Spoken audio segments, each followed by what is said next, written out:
Hi ಎಲ್ಲರಿಗೂ ಮುಗ್ಧ ಮನಸ್ಸು ಅಡುಗೆ ಮನೆ ಚಾನಲ್ಗೆ ಸ್ವಾಗತ.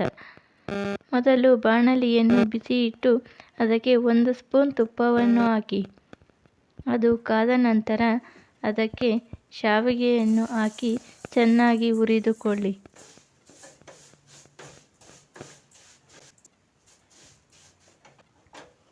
ಅದು ಕಂದು ಬಣ್ಣ ಬಂದ ನಂತರ ಒಂದು ಪ್ಲೇಟ್ಗೆ ತೆಗೆದಿಟ್ಟುಕೊಳ್ಳಿ.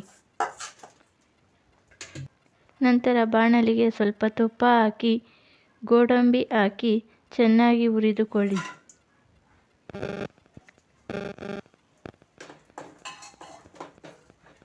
ಅದು ಗೋಲ್ಡನ್ ಕಲರ್ ಬಂದಾಗ ಅದಕ್ಕೆ ದ್ರಾಕ್ಷಿ ಹಾಕಿ ಹುರಿದುಕೊಳ್ಳಿ.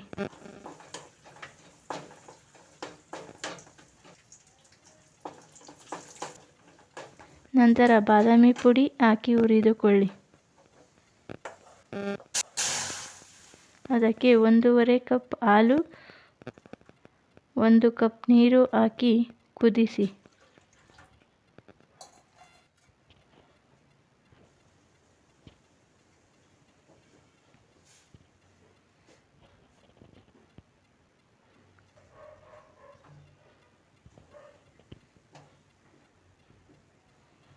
ಹಾಲು ಚೆನ್ನಾಗಿ ಕುದಿದ ನಂತರ ಹುರಿದ ಶಾವಿಗೆಯನ್ನು ಹಾಕಿ ಚೆನ್ನಾಗಿ ಬೇಯಿಸಿ.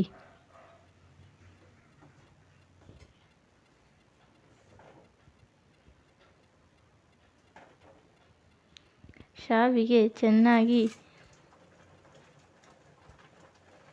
ಬೆಂದ ಮೇಲೆ ಅದಕ್ಕೆ 1 ಕಪ್ ಸಕ್ಕರೆ ಹಾಕಿ ಚೆನ್ನಾಗಿ ತಿರುಗಿಸಿ.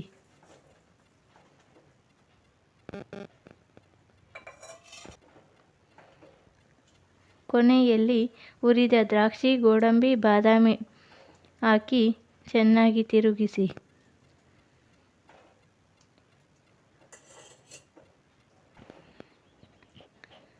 ವಿಡಿಯೋ ನೋಡಿದ ನಿಮಗೆಲ್ಲರಿಗೂ ತುಂಬು ಹೃದಯದ ಧನ್ಯವಾದ.